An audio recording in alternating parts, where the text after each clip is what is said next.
Comment devenir jardinier auto-entrepreneur? On va voir la démarche ici.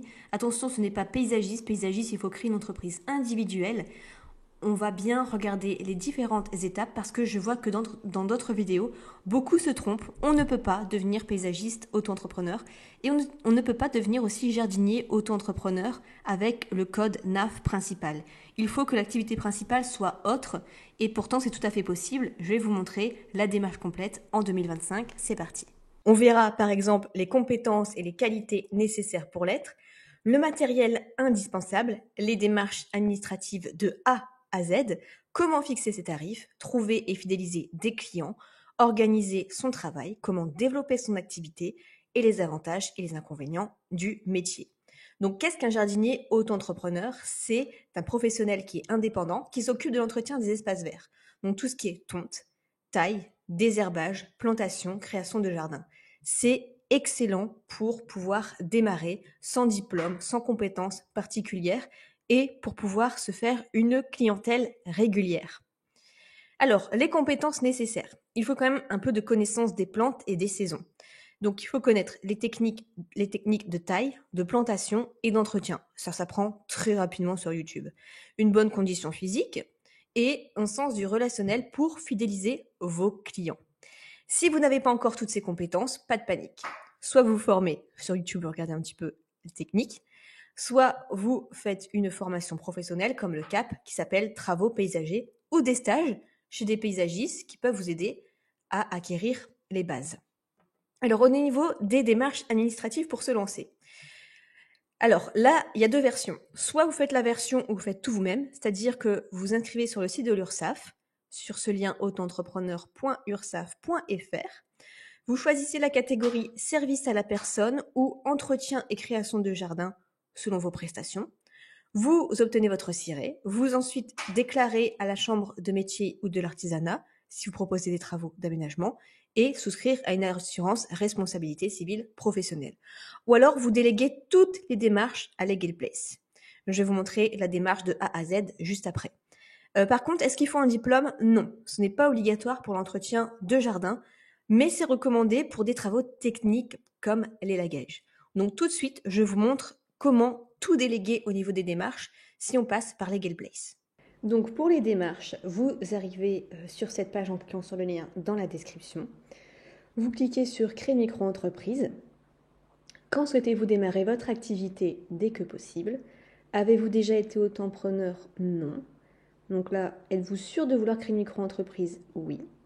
Où sera fixé le siège social de la micro-entreprise? À mon adresse personnelle. Donc là, quel est votre domaine d'activité? Donc vous, ça va être service à la personne. Ici, vous mettez votre identité, vos coordonnées, votre adresse email, un numéro de téléphone. Que recherchez-vous? Tout déléguer, une solution tout en un, du conseil, je me renseigne. Donc nous, on veut tout déléguer, continuer. Vous arrivez ensuite ici, donc soit le pack standard, soit le pack express en 24 heures. Donc là, ils vont tout faire pour vous, le cabis, le ciré, pas d'erreur.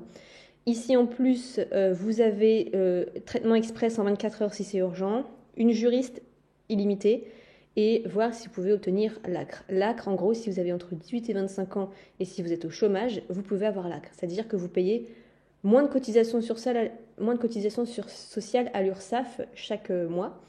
Imaginons, vous êtes en prestation de service, au lieu de payer 22% de votre chiffre d'affaires à l'URSSAF, donc admettons vous gagnez 1 000 euros par mois, au lieu de payer 220 euros à l'URSSAF, vous payez que la moitié, 11%, donc vous payez plus que 110 euros à l'URSSAF. Tout ça pendant la première année. Donc ça peut être intéressant si vous êtes jeune ou si vous êtes au chômage actuellement. Donc selon votre situation, choisissez le pack. Par exemple, je vais prendre le pack standard pour montrer. Hébergez votre micro-entreprise à Paris, donc peut-être plus tard. Un compte pro peut-être plus tard. Et on arrive ici. Donc là, c'est 70 euros, toutes taxes comprises. Mais on peut payer encore moins cher parce que j'ai un code de réduction pour vous. Vous cliquez sur Rajouter un code de réduction. Ensuite, vous cliquez sur Création de micro-entreprise. Ajouter un code de réduction. Vous marquez Nina 15, la flèche bleue. Et c'est 60 euros. Ensuite, vous faites modifier la commande et vous choisissez une méthode de paiement, carte de crédit, prélèvement automatique ou Google Pay. Donc vous validez et ensuite on se retrouve dans la deuxième partie. Et alors, une fois que c'est validé, vous atterrissez sur la deuxième partie du questionnaire. Vous faites suivant. Avez-vous déjà eu un numéro sirène? Donc, est-ce que vous avez déjà été auto-entrepreneur ou vous avez une société? Oui ou non. Êtes-vous actuellement gérant d'une SARL, EURL? Donc, oui ou non. Suivant. Ici, votre activité principale. C'est là que tout se joue. Parce que, en fait, il faut savoir qu'en tant que jardinier, c'est compliqué, ça relève du domaine agricole, donc du coup, il faut plutôt une entreprise indépendante. Si vous faites vraiment des gros travaux de paysagistes importants, etc., c'est une entreprise individuelle. Mais si vous êtes juste jardinier, du coup, ici, donc pour contourner ça et faire en sorte que ce soit légal, il faut en gros pour des petits travaux de jardinage en complément d'autres services à la personne, vous pouvez vous inscrire en tant que micro-entrepreneur auprès de l'URSSAF. Il est recommandé de déclarer une activité principale autre que le jardinage pour respecter les conditions du statut. Donc en fait, vous tapez aide à domicile et vous faites suivant. Donc là, la domiciliation, votre adresse personnelle, votre identité, vos coordonnées, le régime social, etc., etc., etc. Et vous validez. Donc le plus important, c'est bien vraiment dans l'activité marqué aide à domicile, d'accord? Parce que sinon, vous allez devoir créer une entreprise individuelle et c'est un peu plus compliqué pour les démarches. Alors que c'est tout à fait possible d'être jardinier auto-entrepreneur quand on choisit ce code-là. Donc les équipements maintenant et les outils indispensables. Les indispensables vraiment à voir, c'est une tondeuse, un taille-haie, un sécateur, gants, bottes et vêtements adaptés, et un véhicule utilitaire pour transporter le matériel, et aussi pour pouvoir aller, par exemple, mettre à la déchetterie le gazon. Petite astuce pour les débutants. Vous n'avez pas besoin d'investir tout de suite dans du matériel haut de gamme. Pensez à acheter d'occasion, ça se trouve facilement sur Marketplace ou Le Bon Coin, ou même à louer au début pour limiter vos frais. Vous pouvez louer ce genre de matériel et être bien plus rentable à l'heure que vous louez. Comment trouver ses premiers clients? Il y a plusieurs façons. Déjà, le bouche à oreille. Parlez à votre entourage. Une recommandation, ça vaut souvent plus qu'une publicité. Des plateformes en ligne comme Allo Voisin ou Jardinier Professionnel. Vous êtes sûr de trouver des clients. Des flyers et des affiches locales dans les commerces de proximité ou même dans les boîtes aux lettres. Réseaux sociaux, donc vous pouvez créer une page Facebook ou Instagram pour partager vos réalisations, avant, après. Ça marche toujours très très très bien. Ou des partenariats avec d'autres professionnels comme des architectes paysagistes. Donc choisissez la méthode qui vous convient le mieux. Un exemple d'accroche sur un flyer, ça serait offrez une remise pour votre premier service ou un entretien gratuit pour fidéliser. Donc, par exemple, le premier service, c'est une remise. Et après, si la personne est contente, elle fait encore appel à vous. Comment gérer et développer son activité? Alors, les tarifs. Pour débuter, il faut viser entre 20 et 40 euros de l'heure, selon votre région et votre expérience.